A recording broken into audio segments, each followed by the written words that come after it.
Tonight on the Donlon Report, school closures, a return to virtual learning, nightmares for parents, and Democrats, unions putting the party they back possibly in a rough position politically. We'll get into that. Plus, Canada saying American politics could be on the verge of collapse. Should we care what they're saying about us up north, and is that even remotely accurate? And if you haven't seen this video yet today, take a look. LA police officers with just seconds to spare pull a pilot from his plane that had just crashed on the railroad tracks. We'll get into that and more. It's great to have you with us as we start a new week. Live from our NewsNation studios in Chicago, the Donlon Report starts right now.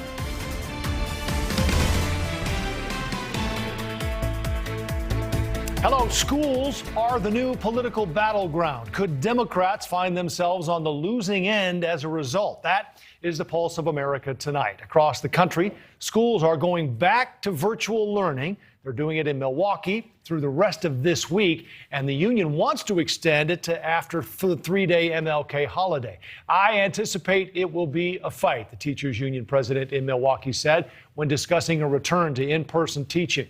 46 schools in Philadelphia are moving to remote learning this week. And of course, there's Chicago, where classes were canceled again today for the fourth day in a row. The union pushing for virtual learning starting next week, but nothing has been settled. Most parents, to say the least, are not happy. Some have filed a lawsuit against the teachers union, calling it an illegal strike. A former journalist turned professor who has 3 children in Chicago public schools writes this in the Washington Post: "Our kids need to be in school to learn. Other large districts have been able to come to an agreement on protocols. Our children should be back in school." Now, we've talked about the effect of remote learning on children, the mental health toll, and the educational costs. We want to talk tonight about the political fallout. Democrats have close ties to the unions, and that makes what's happening in these large school districts a potential problem for them moving forward. Parents don't forget when it comes to their children. We know that. And take a look at this from Virginia, where Glenn Youngkin turned the state red again by riding education to victory in that hotly contested governor's race. His victory fueled in large part by suburban white women. Now, for their part, the Biden administration has said, from the president on down, kids should be in school. And Jen Psaki reiterated that again today. We have been very clear, publicly and privately, that we want to see schools open. And it's important for people to be mindful of the mental health impact on kids, something that, of course, many parents across the country feel very strongly about.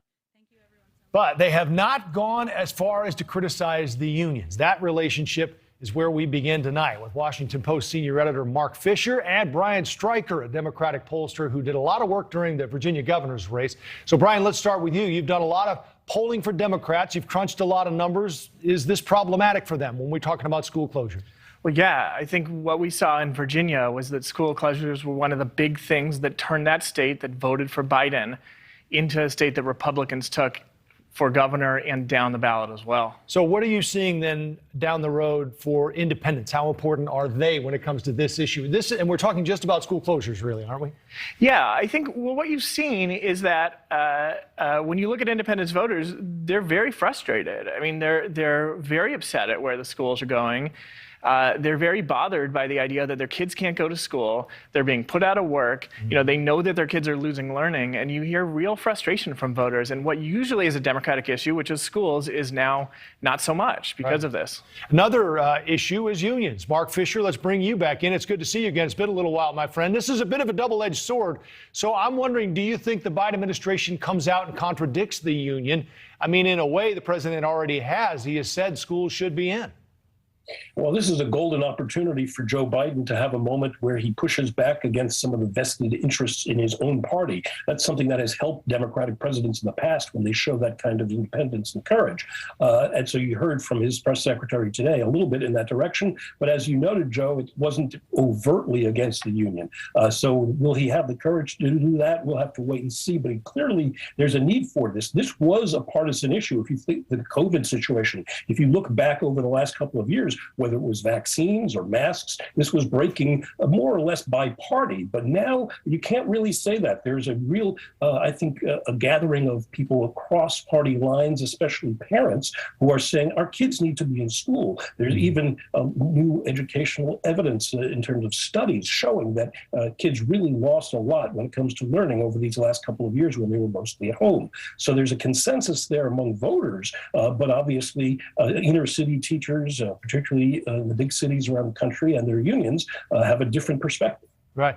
Brian, when did you realize that this wasn't an educational issue and it was beyond that? Because I think people could look at this and say, to Mark's point, this is about education. It goes really actually way beyond that when you start digging into it. Yeah, I mean, I think when we sat in focus groups after the election and people talked about the idea, we were talking to parents, Biden voters, right? Democratic voters, straight ticket for year after year, saying, I voted against Democrats because they closed my schools. And it wasn't about, math, science. It wasn't about all these other things in education. It was about, can my kid get in the classroom? Wow, that's quite telling. Mark, Jill Biden, the First Lady, is a well-known, prominent teacher. Has she weighed in enough on this, in your opinion? Well, she's going to be a little reluctant, I think, to weigh in as far as taking a stand against the unions. But she has been very clear about saying that the benefits of in-person learning are clear, and that's where kids need to be. And like the president, she has said that there's really very little, if any, evidence that schools have become super spreader sites around the country. They haven't. So schools have done a good job of changing some of the environmental conditions to exchange air in classrooms more frequently, getting kids to wear masks, although that's a big problem, especially with younger kids. And so the Democrats, I think, are really in a pickle right now, where they want to have kids in schools, and yet they have millions of teachers and their unions pushing back hard. Now, this is a temporary problem, we can hope, because this Omicron variant is going to blow through the country in a matter of weeks if it follows the pattern that we've seen in South Africa, Europe, and Britain. But for the moment, this is really adding to this sort of accruing of instances in which schools and education, traditionally Democratic issues, are now pressing against the Democrats and hurting them, not just in Virginia, but around the country. Right. So, Brian, how important do you think it is from a polling standpoint for Democrats to get this ironed out, whether it's figuring out a resolution to the situation in Chicago and nationwide where these districts are pushing back on closures and what it means moving forward? Let's just say, to Mark's point, if we get on the other side of this Omicron thing in, let's say, March or April, is that enough time? Will voters give them credit for getting over that hump, I guess?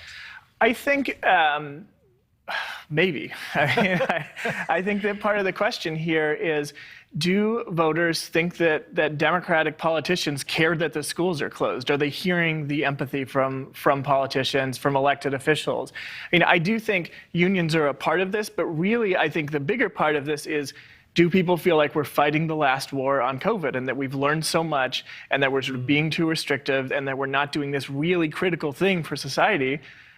Because we're more concerned about COVID than they are as voters who have been vaccinated and done the right thing and all that. All right.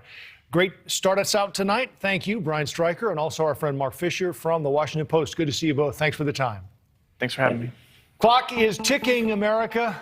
That dire warning from Canada. An article and a book both say the end of America is coming, just years away, in fact. First, the book. Canadian author Steven Marche warns in The Next Civil War, Dispatches from the American Future, the United States is coming to an end. The question is how? And this in the country's largest newspaper, the Globe and Mail, by a Canadian political scientist. By 2025, American democracy could collapse, causing extreme domestic political instability, including widespread civil violence. The country could be governed by a right-wing dictatorship. Pretty dire indeed, especially for a neighbor that, well, prides itself on being so nice, it's Canada nice. So that's where we have some more good news for you on a story we thought we'd touch again that we brought to you on Friday. Those maskless partying Canadians stranded in Mexico. Who can forget them, right? Well, we're glad to report they have landed back home. The party is over.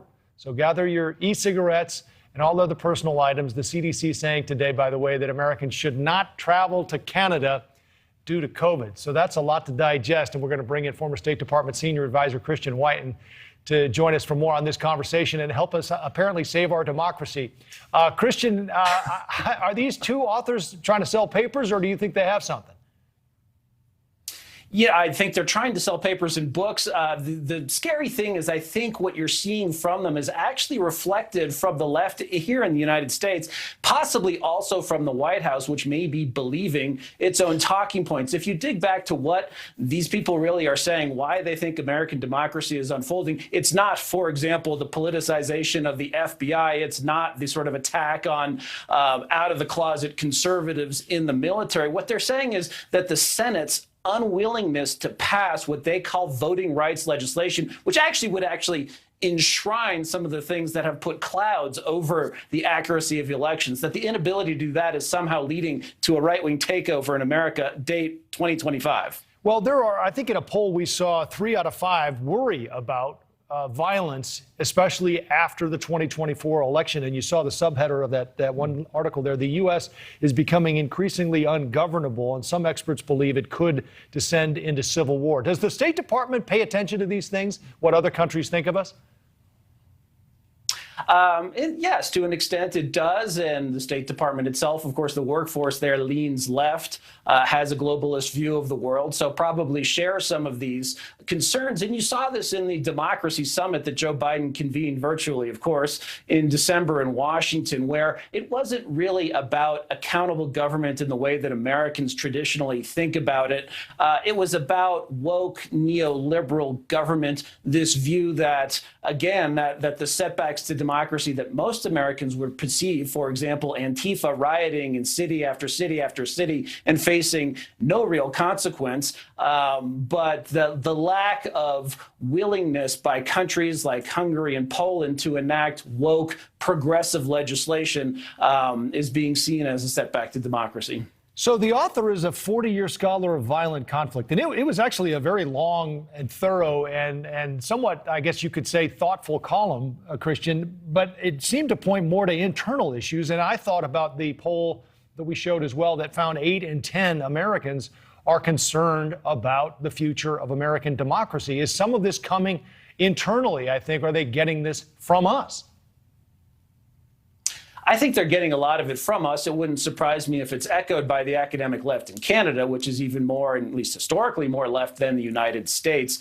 Yeah, if you look at the language coming from the United States, I mean, it's up to you. Was January 6th a riot, or was it insurrection? An insurrection that had no real plan to take over the government, not really the intent to do so, and no weapons at all, no contact with the military, no plan to take over the media, the things that typically you would think about if you were going to mount an insurrection. Again, I mentioned the politicization of previously non-political institutions in the United States, the breakdown of institutions in the United States, the politicization of everything. They're not concerned about that. They're concerned about, again, the unwillingness of the Senate to do this law. Incidentally, that so-called Voting Rights Act, the opposition to that isn't just right-wing Republicans. It's bipartisan. It's likely that Kristen Sinema, senator from Arizona, and Joe Manchin, the Democrat senator from West Virginia, also oppose the idea of eliminating the filibuster to pass that law. So this is a law that only has 48 senators. The lack of its inability to pass and get to Joe Biden's desk is democracy in action.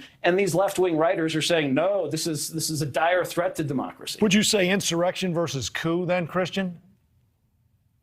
To your point? Well, I mean, it was an insurrection, right? I mean, it was a violent uprising against the government. It was not. It was not a violent uprising? No plausible. No, I'm saying so a coup would be more to overthrow it, is what you're saying. We're talking January 6th. I would say that was a riot. It wasn't an insurrection. I don't think there was any serious plan to. No, it was not. There was no coherent, serious plan to take over the United States government. It would be a pretty neat trick to do that with zero firearms or weapons up against a nation with a military of more than 1 million people, a gargantuan police force, including the Capitol Police, have larger budget than the city of Atlanta. They only have to look after a couple of square miles, and they do a terrible job at it. Well, we'll leave Canada's, perception in Canada to the north, and we'll just continue to enjoy the hockey for now. Christian Whiton, former State Department senior advisor. Thanks very much. Yeah. All right, Lia Thomas, the trans swimmer for the University of Pennsylvania, won 2 more meets this weekend, competing for the women's team. The Ivy League standing behind her, but her critics continue to say it's not fair. Both sides of that debate coming up. Plus, millions of Americans quitting their jobs, but we have a CEO on the program tonight who says the Great Resignation is a lie. He'll make his case a little later this hour. It's good to have Dan Price back with us as well. And don't forget, you can follow us on social media at the Donlon Report on Twitter.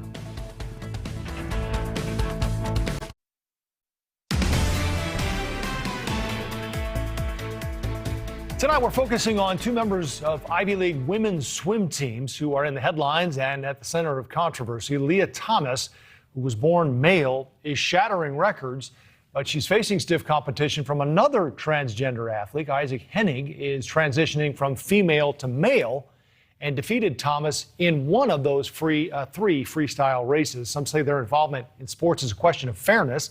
Others say it's about allowing the athletes to be their true selves. Here to talk more about this controversy, transgender advocate and comedian Hannah Simpson, and host of Tony Katz Show and the podcast Eat, Drink, Smoke, Tony Katz. Hannah, let's start with you. Everyone I talk with on this issue has said the same thing. I am all about tolerance and acceptance and compassion. I understand and support trans causes, but this is sports and they say it's just different and it's not fair. What are we missing here?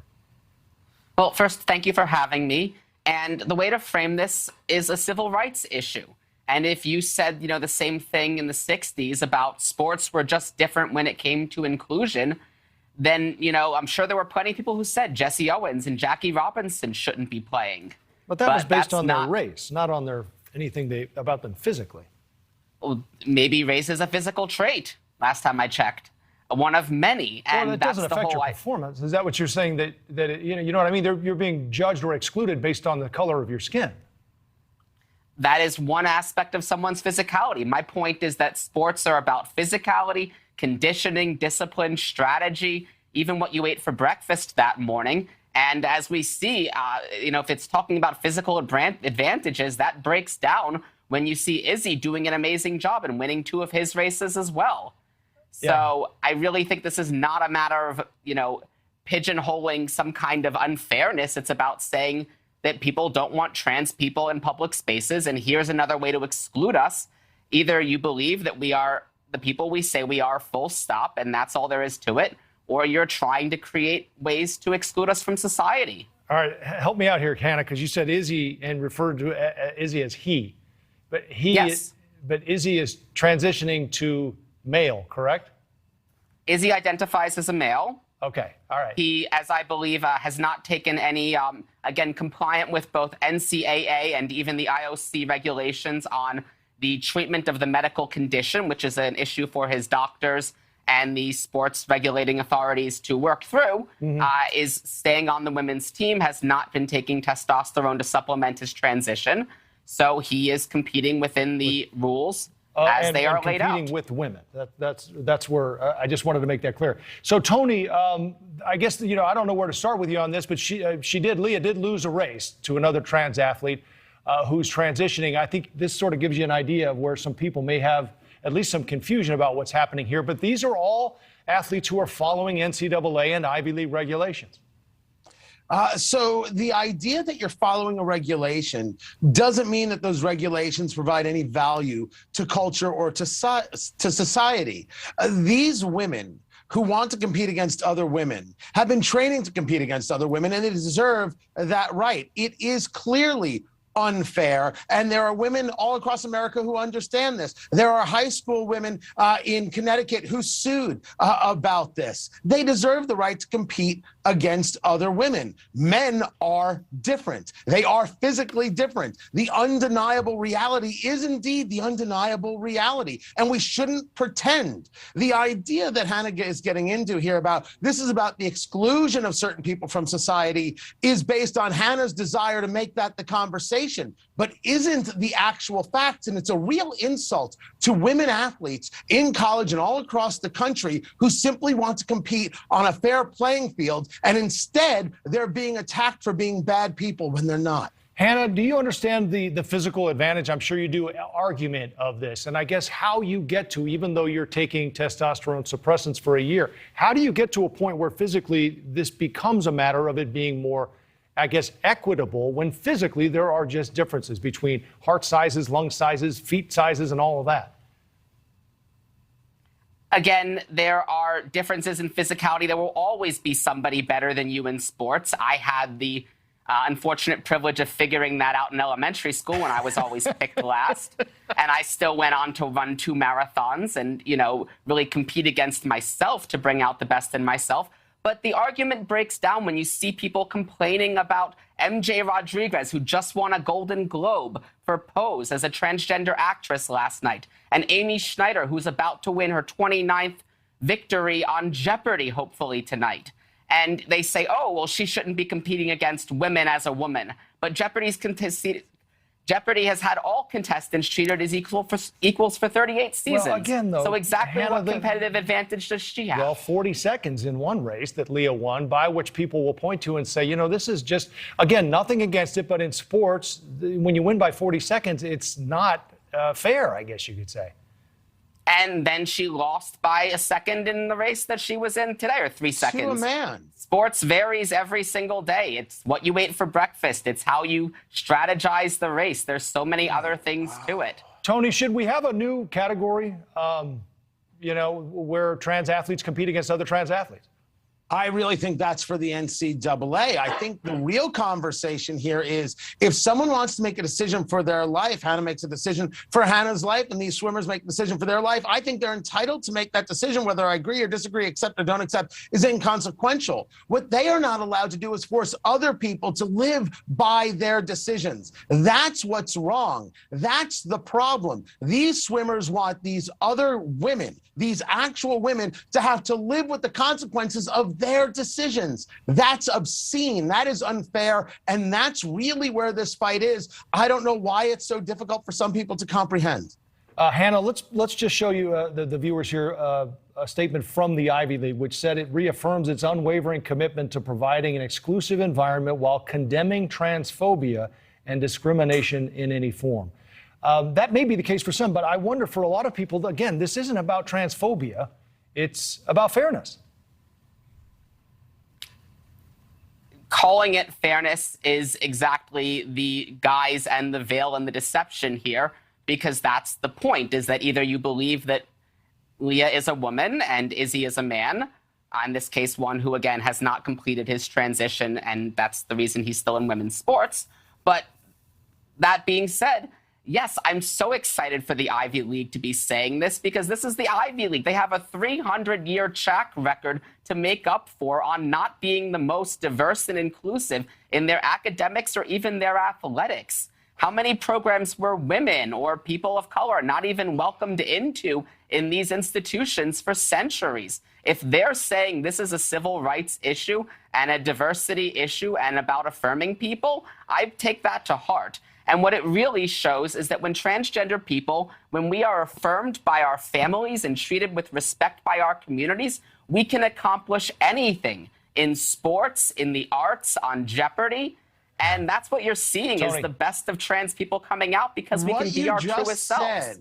What you just said, Hannah, was that the Ivy League should do this because they did something wrong in the past, not because it's right for now. What they're doing is, of course, wrong to these women who are trying to participate in sports and engage in competition. That's not the part you're concerned about, and that's the part that I find most disconcerting. All right, we're going to have to leave it there. We are out of time, but we appreciate both of you joining us tonight. Hannah Simpson and Tony Katz, we appreciate it. I know it's a difficult and tough topic to talk about. We're glad you joined us. Thank you both. Take care. Thank you both. 4.5 million Americans quit their jobs in November. So why does our next guest, CEO, say the Great Resignation is a lie? We'll ask him that. Dan Price joins us next. And Justice Sotomayor used some inaccurate information about COVID and kids during the Supreme Court arguments last week. Is misinformation and mixed messaging one of the reasons people have tuned out the CDC? That and more ahead.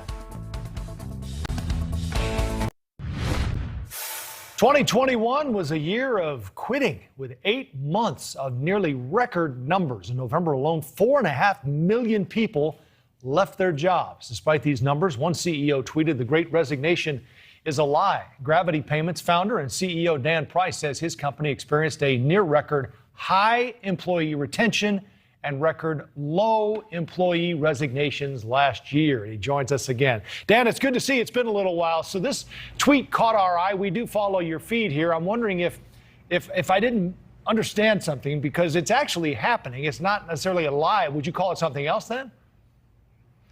Well, the reason why it's a lie, Joe, and yes, thank you always for having me back, is because it's pointing the finger in the wrong direction.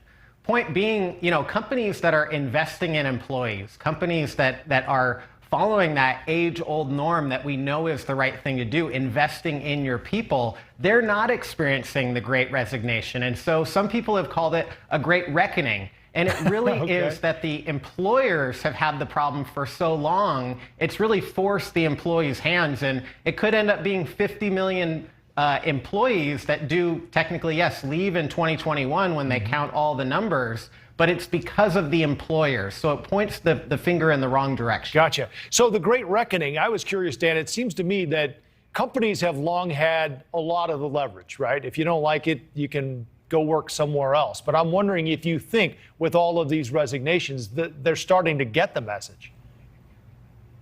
Possibly, and I think that's such an astute point that you make, Joe. I think back to 2008. I wasn't as old in my business at that time. I was only 4 or 5 years in. But I remember there was a message from employers at that time that, hey, you should just be lucky that you kept your job because the person next to you got laid off. And going into 2020, my company experienced over a 50% decline in revenue. And you saw this big disruption, and you could see the employers saying, we're going to use this as an excuse to lay more employees off and get more leverage over those employees that stay. And I really do think that did backfire, but it backfired after they pushed it so long for so many decades. One example is we can't even get a $15 national minimum wage passed. And if we were to set the minimum wage along with productivity, it wouldn't be $15, it'd be $25 an hour. So it's been $7.25 for all these years. That's just one of so many policies where we've continued to squeeze Right. workers. Employers have continued to do it, and they're finally facing some consequences. But it's been a long time coming, and the pendulum's just swung a little bit, not too far. Yeah, you poke a lot of the bigger companies, Dan, and I know, having followed your Twitter feed, how you feel about this, but there are some who would question whether, a mom and pop shop or a smaller business can afford to do, not necessarily the $15 minimum wage, but to pay a wage that they can afford, I guess, that would retain their top employees. Well, I appreciate you saying that because, we're a credit card processing company. I deal with mom and pop shops every day. And just down the street from me, there's a place called Rachel's Bagels. And the owner, Paul, his staff raves about him. They talk about how he's the best boss they ever had. And he, too, had very little turnover. He can't afford the $70,000 starting pay that we have at Gravity Payments, but he gives them so much in terms of loyalty, development, really caring and investing in those employees. And so do people need to raise wages? Absolutely. Do we as a society need to do things like provide health care for Paul's employees so that he can pay them even more? Absolutely. But at the end of the day, it's really about making that investment in your employees, not always taking from the employees. It seems so simple, Dan, and it's always been the case, I guess. If you want to keep your employees, take good care of them. But it seems like these companies, a lot of them are realizing that right now. I'm wondering, you also on Twitter encouraged people to ask for a raise or quit or even organize because you're in the end helping yourself and workers everywhere.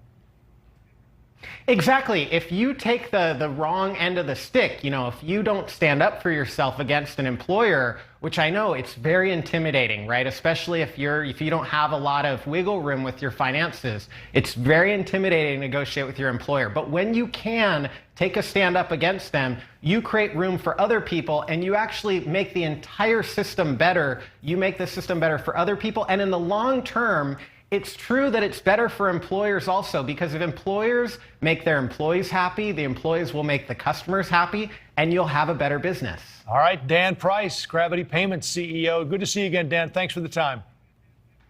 Thanks, Joe. For almost 2 years now, it seems the headlines have been hyper-focused on COVID-19, understandably. New cases, new variants, new health guidances, but apparently Americans are over it. A new poll by the AP reveals just 37% of respondents named the virus as one of their top priorities for the government to work on in 2022. That's compared to 53% this time last year. Instead, the economy is emerging as a leading issue, with 68% of respondents saying it's a top concern in 22, and inflation appears to be at the center of it. So why the lack of interest in a worldwide pandemic? Well, perhaps it's the mixed messaging we're receiving from health organizations and politicians alike. It's almost impossible to keep track anymore. But joining me now to help answer the question is our friend Mo Kelly, host of the Mo Kelly Show. So, Mo, 37% don't even have COVID in their top 5, which I guess have it in their top 5. So let me flip it around to say that 63% don't have it in their top 5. That's what stood out to me.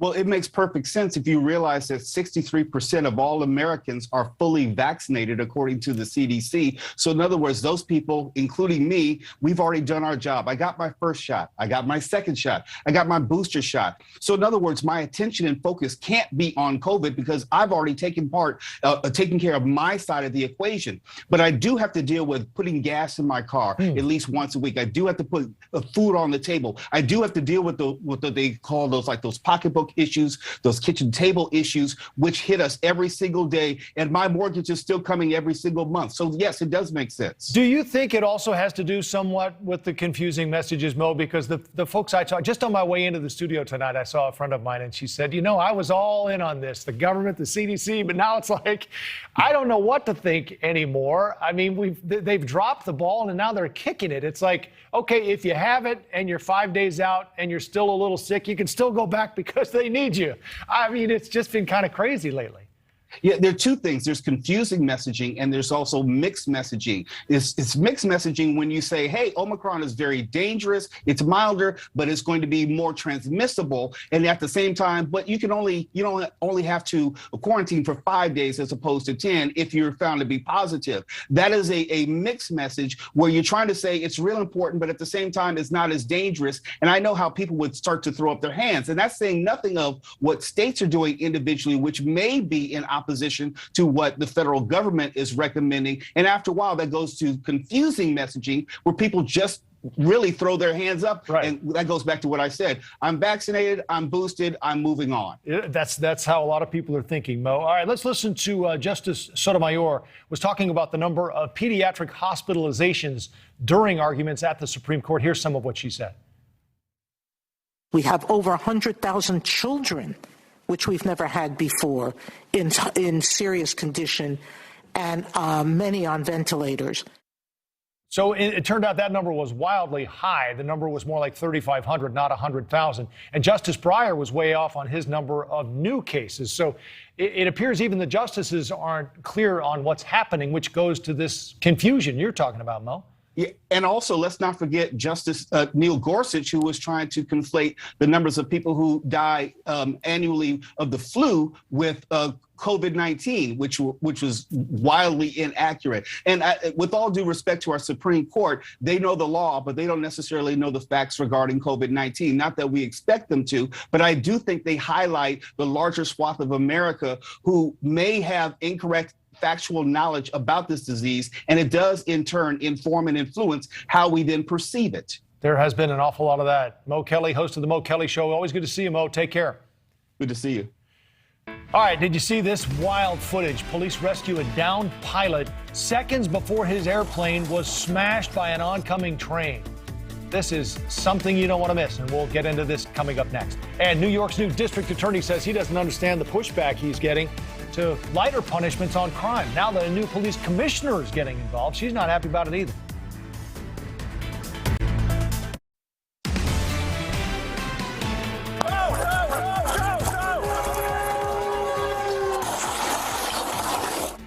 Wow, that is just unbelievable video captured at the scene of a small plane crash in Los Angeles. Shows the heroism of police officers who pulled the injured pilot to safety seconds before a speeding train plowed through the wreckage. The quick actions of those responding officers saved the pilot's life. Joining us now, someone who spent 20 years on the LA police force, retired Sergeant Cheryl Dorsey. Sergeant, it's always good to see you because you tell it like it is. If any video shows what officers can face on any given day, that's it. Absolutely. Listen, and so they did what they were trained to do. And I wish we would see more officers protecting and serving. We now know there was a 5-second delay between the time that train barreled through that intersection and took out that plane and those officers grabbed that man to safety. Trained to do what they did. How do you train to do that? Well, listen, we practice for all sorts of variables, and it's really just human nature, right? You see someone in distress, you want to help him. And that's what cops do. This man was trapped in his airplane that had just crashed. They didn't know his injuries, and certainly they didn't even give thought to maybe they could be doing more harm than good. They just know they needed to get him out of that plane, because the train was coming. Yeah, it almost makes you wonder. They had to know that train was coming, right? I mean, that thing was barreling down the tracks. And I mean, we've talked about what it takes to be an officer sergeant and how hard it is. This is just an example of something that I can't even imagine being in that situation. And I think the officers who were engaged in extricating this gentleman from that plane probably had tunnel vision. They were focused on him, getting him, disengaged from the plane and out of that seat. But there were others who were yelling, "Let's go, let's go, let's go," because they knew that peril was imminent. Yeah, it looks like that officer on the right, and here's the pilot as they're pulling him out. The officer on the right at least was aware of the fact that that train was on its way. Boy, that video, man, I'll tell you, that's just like almost something you see in the movies. And just to get him out of there, just you could see them running now. So they were aware at that point that that train was coming through. Wow. All right. I don't know if you saw this, Sergeant, but we wanted to get you on this Burger King shooting, which is just tragic in East Harlem. There was a 19-year-old working there. She was on the overnight shift and had been asked to actually be removed from that overnight shift because she didn't feel safe. And she, in the end, was shot and killed in a holdup early Sunday. And it was just a week before her new schedule would have gone into effect. On this topic, it dovetails into another issue, Sergeant, that we wanted to get you on, and that's the situation from the Manhattan DA, who's wanting to change the policy there in New York City and not really go after low-level crimes or nonviolent crimes or certain crimes that many are now pushing back on. And that DA is saying, I don't understand the pushback I'm getting. Is there a disconnect here? Well, I think there's a little bit of misinformation, and I think everybody needs to just take a step back, take a deep breath, because this new prosecutor has said that this doesn't include violent, serious crimes. He's talking about having something that's equitable and fair across the board. And so while crimes like burglaries that don't involve guns are something that he may low grade to a misdemeanor as opposed to a felony, but a violent crime like that robbery that we just saw, there will be no changes in that. And so I think there's a lot of, everybody's posturing over there. You got a new commissioner, you got a new prosecutor, and I think they just need to sit down and have an honest, frank conversation about what they all want, which is fairness, equitable treatment of not only the citizens, but to make sure that their officers are safe in the discharge of their duties. The new commissioner has spoken out and is not on board with this new policy. Is that problematic, do you think, Sergeant? Well, she's not on board with some of the policies, and so they're going to have to find a happy medium. Listen, she's got 30-some thousand officers she needs to please, and so I'm not surprised that she wouldn't come out and speak against this, but what ultimately happens, I think, is they will find some place to meet in the middle and find common ground. Cities are trying this, Sergeant, including where you are there in L.A. Baltimore, I know, has tried it. The articles I've read seem to indicate that the jury is out on it. Do you think it will work? Well, listen, I mean, let's be frank. We do know that there are officers who abuse their authority, and that some of the things that this prosecutor Bragg is talking about not enforcing are resisting arrest charges. And how many times have we seen a police officer stop somebody who's not compliant, who won't come here, escalate a use of force, and then wind up arresting the person for resisting, only to find out later the DA dismisses it because it's insufficient evidence to support that. And so I think there's room for common ground. I think cooler heads need to prevail. And I think at the end of the day, everybody will come away with something they can live with. All right, retired LAPD Sergeant Cheryl Dorsey. Thank you, Sergeant. Thank you. On Balance with Leland Vittert starts at the top of the hour, and he joins us now. We started watching Yellowstone the other night. Yeah? Finally. Come on. Everybody wants to be Dutton, right? Like, yeah. You want, Costner, yeah, right? Kevin Costner's character. You want to be out in Yellowstone. Who doesn't? The guys that, the cowboy hat thing for me is tough. Just the size of my head and the size of your hair. Do you pull that off or no? I don't. I don't either. That's a tough look. But those guys, when you can, if you can pull it off, and I feel like you could. You're tall enough, hair's a little tighter. You could get this. I'm wondering if we could have a graphic made that might see how this looks. What, me in a cowboy hat? Yeah. Boy, we're gonna see tomorrow. Stay tuned. That may be a tease for tomorrow night's show. We got sidetracked there. Sorry. What do you have tonight, Leland? Well, we're going to talk about you in a cowboy hat. Then we're going to talk about the sort of exploding costs of energy around the country and how Democrats are not saying climate policies have nothing to do with it. You don't know what you're talking about. You've got 10 minutes to get it together. All right, that's on balance at the top of the hour. It's a touching tribute to a Chicago sports journalist. 43-year-old Jeff Dickerson was a Chicago Bears reporter for ESPN. He died late last month after complications related to colon cancer. The Chicago Bears honored Dickerson along with NFL legend John Madden at their last home game following Jeff's death. And then on Sunday, at the Bears' final game this year in Minneapolis, the Vikings gave Dickerson a tribute, saying, quote, JD made every trip to Minneapolis a blast.